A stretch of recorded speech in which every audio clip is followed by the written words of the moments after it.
9 मई गुज़र चुका, लेकिन इसका आफ्टर शॉक्स वो कई सालों तक मौजूद रहेंगे। इसकी धमक आती रहेगी, इसकी चाप सुनाई देती रहेगी। इस मौके पर 2 ऐसी चीज़ें हुई हैं जिनकी भरपूर मज़म्मत की ज़रूरत है। हमारी अफवाज की तरफ से जो कुछ इस हवाले से कहा गया वो पूरी दुनिया के सामने है। उनको ये कहने का हक हासिल है। उनकी तनसीबात को तबाह किया गया, उनकी तनसीबात पर हमले किए गए, जलाया गया और शहदा की कब्रों की बेहुरमती की गई। जो लोग भी इसमें मुलव्वस हैं वो कतई तौर पर किसी रू रियायत के, किसी माफ़ी के बिल्कुल भी सज़ावार नहीं हैं, हकदार नहीं हैं। उनको उसकी सज़ा मिलनी चाहिए और ज़रूर मिलनी चाहिए। लेकिन 1 साल हो गया, अभी तक कोई सज़ा किसी को नहीं दी जा सकी। हो सकता है कि सज़ाएं हो जाएं, लेकिन जिस तरह का माहौल बना हुआ है, जिस तरह की हुकूमत है, जिस तरह के इल्ज़ामात लगाए जाते हैं, बहुत से लोग ये भी कहते हैं कि ये फ़ाल्स फ्लैग ऑपरेशन था, लेकिन इससे कहीं ज़्यादा कहते हैं कि ये पाक फ़ौज पर हमला किया गया था। ये एक बाकायदा साजिश थी, ये बाकायदा एक प्लानिंग थी। इसमें कोई शक नहीं है कि ये प्लानिंग थी, ये साजिश थी, लेकिन किसकी साजिश थी? इस तक पहुंचने के लिए किसी कमीशन की ज़रूरत है, किसी अदालत की ज़रूरत है। सज़ाएं लोगों को हो जाएंगी, मामला सुप्रीम कोर्ट तक जाएगा। अगर कमीशन नहीं बनाया जाता, जो सज़ाएं होंगी उसको कई लोगों की तरफ से ये कह दिया जाएगा कि ये तो तसब के तहत सज़ाएं दी गई हैं। बहरहाल पूरी कोशिश कर ली गई है कि इमरान खान पर, उनकी तहरीक इंसाफ पर यह मलबा डाल दिया जाए कि सारा कुछ उनकी हदायत पर, उनकी प्लानिंग पर, उनके कहने पर हुआ है। ये तो कहने की बात है, लेकिन इसको साबित कर, जैसा कि राना सनाउल्लाह, हुकूमत और भी कई अदारे, कई लोग कह रहे हैं कि ये अब हाँ वाली कोई बात नहीं रही कि जो कुछ किया गया तहरीक इंसाफ की तरफ से किया गया, इंतशारी टोले की तरफ से किया गया, तखरीब कारी इन लोगों की तरफ से की गई, ये इनके इल्ज़ामात हैं। लेकिन इमरान खान, तहरीक इंसाफ और कई गैर जानबदार हल्के वो भी कहते हैं कि इस हवाले से तहकीक होनी चाहिए, कोई कमीशन बनाया जाना चाहिए, कोई कमेटी बनाई जानी चाहिए, वो फैसला करे कि आखिरकार इसके पीछे कौन था। तहरीक इंसाफ थी, इमरान खान थे, उनकी पार्टी के लोग थे, या फिर कोई तीसरा ऐसे अपने मुफादात के लिए कर गया। अगर कमीशन नहीं बनता फिर भी सुप्रीम कोर्ट तक मामला जाएगा, कहीं ना कहीं से असल हक़ाइक़ सामने आ जाएंगे कि इसकी प्लानिंग इमरान खान की तरफ से की गई, उनकी पार्टी की तरफ से की गई, या कोई दूसरी तीसरी पार्टी की तरफ से। ये सारा कुछ करके मुद्दा इमरान खान पर डाल दिया गया। इस हवाले से हम एक आर्टिकल यहाँ पे अपने इसी ब्लॉग में आपके सामने रख चुके हैं कि किस तरह दुनिया में ऐसा होता रहा है, भारत में भी, रूस में भी और जर्मनी में भी। हिटलर की तरफ से जो कुछ किया गया, मसोलिनी की तरफ से जो कुछ किया गया, भारत की तरफ से हालिया दिनों पिछले 2-3 साल कबल 2019 में जो कुछ किया गया, जिस तरह से पाकिस्तान की हदूद की खिलाफ वर्जी की गई, वो पुलवामा, वो सारे का सारा एक फ़ाल्स फ्लैग ऑपरेशन था। इसी तरीके से कुछ लोग कहते हैं कि जो कोई 9 मई 2023 को हुआ वो भी फ़ाल्स फ्लैग ऑपरेशन था। ये तो एक तबके की, एक हल्के की राय है। बाकी उसके बाद तहरीक इंसाफ के साथ जो कुछ हुआ वो पूरी दुनिया के सामने है। कई प्रेस कॉन्फ्रेंस की गई और 9 मई 2014 को 1 साल पूरा होने पर पूरे मुल्क में रैलियां निकाली गईं। तहरीक इंसाफ की तरफ से भी हल्की फुल्की छोटी मोटी रैलियां निकाली गईं, जबकि दूसरी तरफ बड़ी तादाद में रैलियां निकाली गई, जुलूस निकाले गए, सेमिनार भी हुए, इजलास भी हुए, उनमें इस वाक़े की मज़म्मत की गई। और आपको ये भी पता है कि तहरीक इंसाफ के बड़े बड़े लीडर, उनकी तरफ से मुख्तलिफ मौक़े पर प्रेस कॉन्फ्रेंसें की गई कि हमारा तहरीक इंसाफ के साथ कोई तल्लुक़ नहीं है। उन्होंने कहा कि इसमें तहरीक इंसाफ मुलव्वस थी। एक IPP, वो भी तहरीक इंसाफ से अलग होकर एक नई पार्टी बनी थी। फिरदौस आशिक अवान साहिबा कहती हैं कि ये 9 मई के रद्द अमल में बनाई गई पार्टी है। तहरीक इंसाफ के कई लीडरों की तरफ से इसमें तहरीक इंसाफ की क़यादत को मुलव्वस करार दिया गया कि उनकी प्लानिंग के तहत सारा कुछ हुआ है। कुछ लोग कहते हैं कि इनको तशद्दुद के ज़रिए मनवाया गया, तशद्दुद के ज़रिए इनसे प्रेस कॉन्फ्रेंसें करवाई गई, कई लीडरों को गिरफ़्तार किया गया, कई खुद छुप गए। उनमें से आज भी कई हैं जो अभी तक ज़ेर ज़मीन हैं। उनमें एक तो मुराद सईद भी है, दीगर भी कई होंगे। ये सारा कुछ कहने का मतलब और मकसद ये है कि तहरीक इंसाफ के बहुत से लीडरों को ये समझा दिया गया, उन पर वाज़ेह कर दिया गया कि इसके पीछे कौन लोग हो सकते हैं, और उसके मुताबिक फिर उन्होंने प्रेस कॉन्फ्रेंस की। उन पर दबाव था या नहीं था, नहीं वाली बात तो आप भूल जाएं। दबाव के बगैर वो कैसे प्रेस कॉन्फ्रेंस कर सकते हैं कैसे IPP बन सकती है, कैसे नज़रियाती तहरीक इंसाफ, कैसे तहरीक इंसाफ पार्लियामेंटेरियन खटक की बन सकती है। तो ये जो पार्टियां बनी हैं, ये जो बयानिया बनाया गया है कि तहरीक इंसाफ इमरान खान इसमें मुलव्वस हैं, तो क्या पूरे पाकिस्तान में इसको कबूल किया गया? तो नाज़रीन, अगर इसको कबूल किया गया होता तो फिर IPP की ये हालत ना होती कि उसके अपने सारे लीडर सवाए अलीम खान के हार गए और खैबर पख्तूनख्वा में एक सीट भी खटक साहब को नहीं मिल सकी। इससे अंदाज़ा किया जा सकता है कि अवाम इस सारी सूरत हाल को किस तरह से देखते हैं, किस तरह से जानते हैं, किस तरह से तस्लीम करते हैं। बहरहाल कुछ लोगों पर काम किया गया और आज भी सूरत हाल ये है कि आपको बहुत से लोग ऐसे मिल जाएंगे सोशल मीडिया पर, क्योंकि रेगुलर मीडिया पर उनको आने नहीं दिया जाता, जो इमरान खान के हक़ में बात करते हैं। इमरान खान की अपनी कही हुई बात वो भी रेगुलर मीडिया पर नहीं आ रही, उनका कहा भी सोशल मीडिया के ज़रिए ही सामने आता है। बात हम ये कर रहे हैं कि किस तरह से PTI के लीडरों पर प्रेशर था और किस तरह से ये रैलियाँ निकाली गई, ये भी आपके सामने है। किस तरह से प्रोग्राम होते हैं, किस तरह से एंकर अपनी बात करते हैं, वो सारी दुनिया पर वाज़ेह है।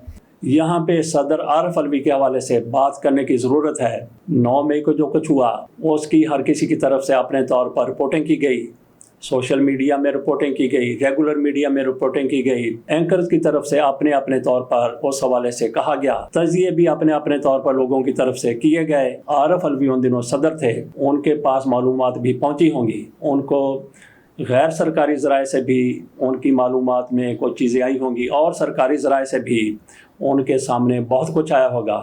सदर थे, सदर जितना भी बेख्तियार हो, लेकिन सदर पाकिस्तान के पास कई ज़राए होते हैं जो उन तक इतलात पहुंचाते हैं। वो ख़ुद भी जब चाहें जैसे चाहें पूछ सकते हैं, उनके पास जो इन्फॉर्मेशन आई होगी। ये यकीनी बात है कि जो कुछ सदर पाकिस्तान के पास मालूमात की सूरत में, इंटेलिजेंस की सूरत में और अपने ज़राए से आ सकता है, वो आम आदमी के पास, आम सहाफ़ी के पास नहीं आ सकता।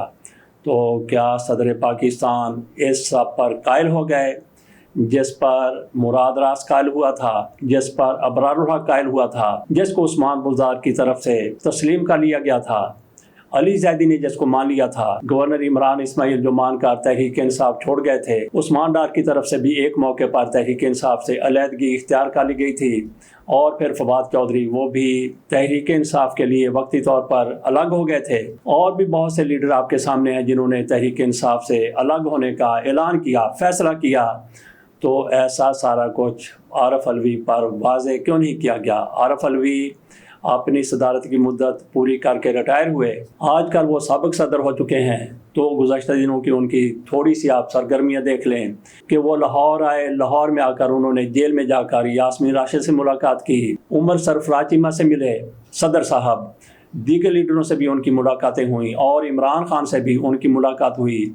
वो तहरीक इंसाफ के बयानिए इमरान खान के बयानिए के साथ बिल्कुल डट कर खड़े हुए हैं। वो कहते हैं कि इमरान खान मजलूम है, मजलूम को आप कह रहे हैं कि माफ़ी मांगे, वो इस तरह की बातें कर रहे हैं, इमरान खान के बयानियों को वो सपोर्ट कर रहे हैं। वो नहीं कहते, आरिफ अलवी अब तक भी नहीं समझते कि इस सारे मामले में तहरीक इंसाफ मुलव्वस थी। वो भी कहते हैं कि जुडिशल कमीशन बनाया जाए, बाकी भी बहुत से गैर जानबदार हलकों की तरफ से जुडिशल कमीशन बनाने की बात की जाती है।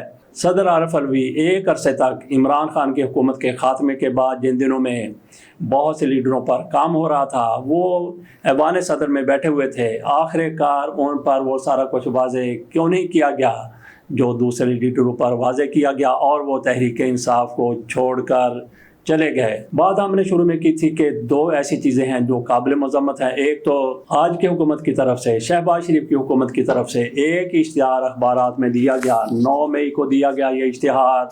तो गोया 9 मई को ये इश्तिहार दिया गया, 10 मई को इनकी अदारों के साथ, पाक फ़ौज के साथ, पाक फ़ौज के शहीदों के साथ जो मोहब्बत जागी थी, वो क्या एक दिन के लिए मोहब्बत थी? ये आधे सफ़े का इश्तिहार है, अगले दिन चौथाई हिस्से का इश्तिहार भी कहीं पे अखबारात के अंदर भी कहीं पे नज़र नहीं आई। ये फ्रंट पेज पे दिया जाने वाला इश्तिहार है जिसमें उन शोहदा की तस्वीर भी दी गई हैं जो एक अरसा पहले जामे शहादत नोश कर चुके थे। उनके हवाले में भी इस इश्तिहार में ये तासर देने की कोशिश की गई है कि तहरीक इंसाफ PTI ने इन शोहदा की भी बेहुरमती की है।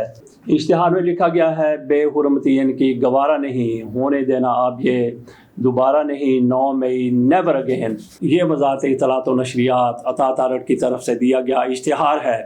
تو یہ کیا پاک فوج کی محبت میں اشتہار دیا گیا ہے یا عمران خان کی نفرت میں اشتہار دیا گیا ہے؟ بالکل ایسا ہی ہے۔ یہ وہ لوگ ہیں مسلم لیگ نون والے، خصوصی طور پر پیپلز پارٹی دوسرے نمبر پر آتی ہے کہ عمران خان، تحریک انصاف اور پاک فوج ایک دوسرے کے قریب نہ آ جائیں، ایک دوسرے میں ان میں جو غلط فہمی ہیں وہ دور نہ ہو جائیں۔ تحریک انصاف کی پاک فوج کے حوالے سے کیا غلط فہمی ہونی ہے؟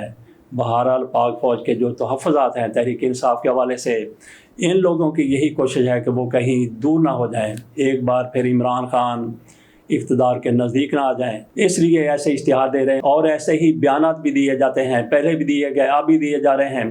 ان کی طرف سے یہ کوشش کی جا رہی ہے بتانے کی، سمجھانے کی، بلکہ یہ نقطہ نظر واضح کرنے کی اور بیانیہ بنانے کی کہ 9 مئی 2023 وہ پاک فوج کے خلاف ایک سازش تھی۔ جنرل عاصم منیر کو ان کے عہدے سے ہٹانے کے لیے سارا کچھ کیا گیا تھا۔ یہ باقاعدہ بیانیہ بن چکا ہے مسلم لیگ نون کا، صرف اور صرف اس لیے کہ تحریک انصاف اور پاک فوج ایک دوسرے کے قریب نہ آ جائیں۔ یہ جیسے ہی ایک دوسرے کے قریب آئیں گے، جتنا یہ قریب آئیں گے اتنا ہی مسلم لیگ نون اقتدار سے دور ہوتی جائے گی۔ یہ اشتہار، اس کی جتنی مذمت کی جائے وہ کم ہے کہ تحریک انصاف کو یہ باور کروانا کہ وہ ملک دشمن ہے اور یہ پاکستان کے ان شہداء کی بھی دشمن ہے جنہوں نے آج سے کئی دہائیاں پہلے جام شہادت نوش کیا تھا، اور اس کے بعد آج کے جو دہشت گردی میں شہید ہونے والے ہمارے سپوت ہیں ان کے حوالے سے بھی ان کا یہی نقطہ نظر ہے کہ تحریک انصاف ان کے بھی خلاف ہے۔ تحریک انصاف کے وہ لوگ جنہوں نے شہداء کی یادگاروں کو مسمار کیا تھا، وہ قطعی طور پر ان کا تعلق یقینی طور پر وہ تحریک انصاف کے کارکن تھے یا تحریک انصاف کے حامی تھے۔ ان کو بالکل پکڑنا چاہیے اور ان کو وہاں پہ جو لے گیا، عمران خان کہتے ہیں کہ کسی کی شہ پر یہ وہاں پہ گئے تھے، کسی کے ورگلانے پر وہاں پہ گئے تھے۔ یہی کچھ حکومت کی طرف سے اور پاک فوج کی طرف سے بھی کہا جاتا ہے کہ وہاں پہ جو لوگ گئے تھے، جنہوں نے جلاؤ کیا، گھیراؤ کیا، جنہوں نے حملے کیے، جنہوں نے آگ لگائی، ان کو ورگلایا گیا تھا۔ یہی تحریک انصاف کہتی ہے کہ ان کو ورگلایا گیا تھا۔ اس معاملے میں دونوں فریق ایک پیج پر ہیں، ایک ہی بات کر رہے ہیں کہ ان کو ورگلایا گیا تھا۔ کس نے ورگلایا تھا؟ وہ ان کا نام لے رہے ہیں، یہ ان کا نام لے رہے ہیں۔ تو یہ کیسے ثابت ہوگا کہ ان کو کس نے ورگلایا تھا؟ اس حوالے سے پھر جوڈیشل کمیشن بنانے کی ضرورت ہے۔ بات ہم نے کی اس اشتہار کی، تو کیا ان شہداء کے جو لواحقین ہیں وہ بھی یہی کہتے ہیں کہ ہمارے شہداء کی تحریک انصاف کی طرف سے، عمران خان کی پارٹی کی طرف سے، عمران خان کی طرف سے تضحیق کی گئی ہے، تذلیل کی گئی ہے؟ ان شہداء میں ایک شبیر شہید بھی ہیں اور ان کے ایک بھائی جنرل رحیل شریف بھی ہیں، وہ پاکستان کے آرمی چیف رہے۔ تو کیا جنرل رحیل شریف کی طرف سے بھی حکومتی بیانیے کی حمایت کی گئی ہے؟ باقی جتنے بھی شہداء ہیں، آج کے شہداء ہیں، دہشت گردی میں شہید ہونے والے شہداء ہیں، پاکستان اور بھارت کے مابین ہونے والی جنگوں کے شہداء ہیں، کیا ان کے لواحقین کی طرف سے یہ موقف سامنے آیا ہے کہ یہ سارا کچھ جو کیا گیا ہے تحریک انصاف کی طرف سے کیا گیا ہے؟ میرا نہیں خیال کہ ان شہداء کے جو بھی شہداء ہیں، دہشت گردی کی جنگ میں شہید ہونے والے لوگ ہیں یا اس سے پہلے جنگوں میں شہید ہونے والے سپوت ہیں پاکستان کے، ان کے لواحقین میں سے کتنوں کو ٹی وی پر لایا گیا، سامنے لایا گیا، جنہوں نے تحریک انصاف کے حوالے سے کہا ہو کہ ان لوگوں نے شہداء کی تذلیل کی ہے، تضحیق کی ہے؟ تو یہ اشتہار کیا ظاہر کرتا ہے؟ یہ بغض ظاہر کرتا ہے آج کے حکمرانوں کا جن کی طرف سے یہ اشتہار دیا گیا، اور پھر کیا یہ ان کی ایک دن کی محبت تھی پاکستان کے شہداء کے ساتھ؟ اگلے دن کہیں پہ اشتہار نظر نہیں آیا۔ جس طرح سے یہ اشتہار قابل مذمت ہے، اسی طرح سے کچھ لوگوں کی طرف سے، جب پاک فوج کی طرف سے یہ بیانیہ سامنے آیا کہ انتشاری ٹولے کو کسی صورت معاف نہیں کیا جائے گا، کسی صورت بھی ان کو کوئی رعایت نہیں دی جائے گی، ان کو حساب دینا پڑے گا، ان کو سزاؤں کا سامنا کرنا پڑے گا، تو اس موقع پر پھر کچھ لوگوں کی طرف سے سوشل میڈیا پر پرانی تصویریں، پرانی ویڈیو جو مشرقی پاکستان میں جو کچھ ہوا تھا وہ سامنے لائی جا رہی ہیں۔ میں سمجھتا ہوں کہ یہ بھی انتہائی گھٹیا قسم کے اقدامات ہیں جو پاک فوج کی کردار کشی کرنے کے حوالے سے اٹھائے جا رہے ہیں، کیے جا رہے ہیں، ان کو بھی نہ صرف یہ قابل مذمت ہیں بلکہ یہ قابل گرفت بھی معاملات ہیں۔ ایسے لوگوں کو سارٹ آؤٹ کر کے ان کو بالکل سامنے لا کے ان کو بھی سزائیں دینے کی ضرورت ہے۔ باقی پاک فوج کے حوالے سے ہر پاکستانی کے دل میں ان کی قدر ہے، ان کی عزت ہے، لیکن وہ لوگ جو پاک فوج کی بدنامی کا باعث بنتے ہیں ان کے لیے کسی کے دل میں کوئی حمایت ہے نہ قدر ہے۔ ایسے وہی لوگ ہیں، ایسے چاند ایک جرنیل ہو سکتے ہیں جیسا جنرل یحییٰ خان نے پاکستان کو ڈبو دیا تھا۔ ہے کوئی پاکستان میں ایسا بندہ جو جنرل یحییٰ خان کے اس اقدام کی یا جو بھی جنرل یحییٰ خان کرتے رہے اس کی حمایت کرے، جنرل یحییٰ خان کو سلام کرے؟ لیکن پاک فوج کے سپور جو پاک دھرتی کے لیے اپنی جان قربان کر دیتے ہیں ان کو ہر بندہ، ہر شخص، ہر پاکستانی سلام کرتا ہے۔ اس کے ساتھ اجازت دیجیے، اللہ حافظ۔